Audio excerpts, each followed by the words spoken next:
Welcome to my nonfiction book talk. Thank you for joining me. My name is Leslie Davis. I'm a librarian at the West Regional Public Library, the Broward County Library System.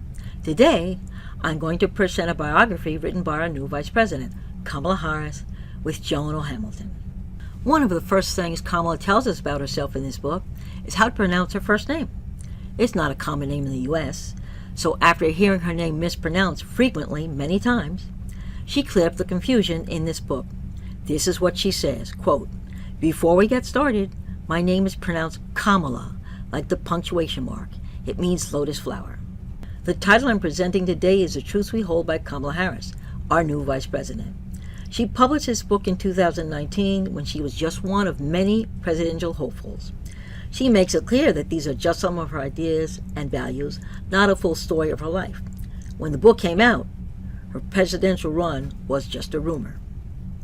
As you can see from the book, she has been indebted to her mother, and she says in her dedication page, "My mother always said to me, Kamala, you may be the first to do many things. Make sure you're not the last."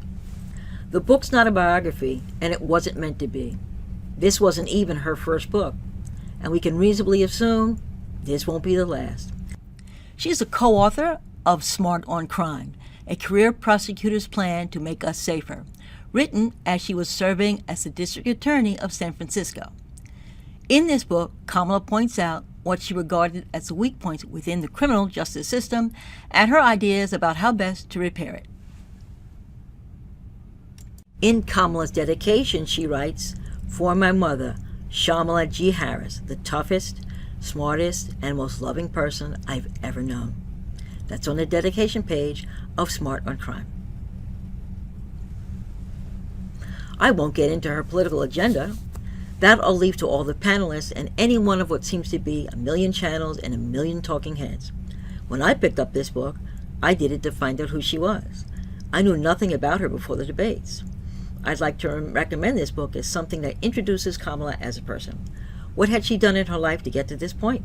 What kind of family support did she have? Who inspired her, and what drives her?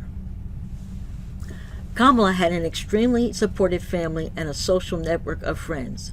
Her parents instilled in her a love of learning and standing up for what she thinks is right. She was taken along on civil rights marches in her stroller as a toddler. The desire to stand up for justice was one of the core beliefs of the family. Here you can see Kamala and her mother at a community event. Once, when Kamala was being a fussy toddler, her mother asked her what she wanted. Kamala yelled back, "Freedom," which is what a toddler uses to say the word freedom. Obviously, she'd heard that many times. Both parents were college professors who obtained their PhDs while raising Kamala and her sister Maya. Her mother encouraged both daughters to believe in themselves, to do something about a problem, not just protest, and put whatever they learned to work, and that ambition was not enough. You had to actually get busy pursuing what you want. One look at Kamala's timeline of her scholarly and professional accomplishments will tell you that she was a young woman who hit the ground running and never looked back. Her trajectory was always upward.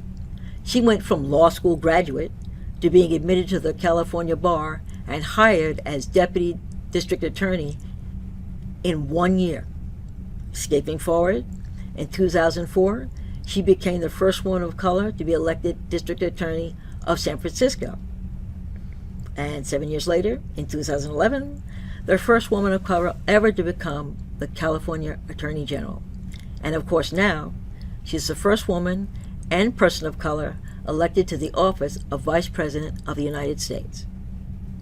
We learn a great deal about who Kamala is from this book.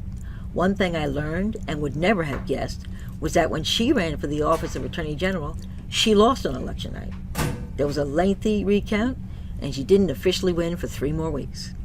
Turns out that the 2020 election delays weren't that strange. I'm sure she just took it in stride. I very much admire her level of self-confidence. Whenever she ran for office, she spoke to people whenever she could. This meant going to community events, town halls, good old-fashioned setting up table, picnics, parades, and knocking on doors to make herself known. What incredible self-assurance and doggedness that takes. You don't have to agree with all or some of her ideas, but if you want to read about how purposeful and powerful a woman can become with a supportive family, and education and professional conquest, then this book may delight you. It's clear that Kamala has sheer determination propelling her. When she sets her mind on something, she gets it. When she decides she wants something, she gets it. And when she says she's going to do something, she does it. We can only wonder what else she may pursue, perhaps in 2024. This concludes my biography book talk. Thank you for joining me today. All quotations were taken from The Truths We Hold, 2019, and Smart on Crime, 2009. You may request these titles and other biographies from your local library. If you have any questions about this presentation or would like more information, please contact us at the library. We can be reached by telephone at 954-765-1560 or online at www.broward.org/library. Thanks for joining me today. Hope to see you again, and hope to see you at the library. Bye-bye.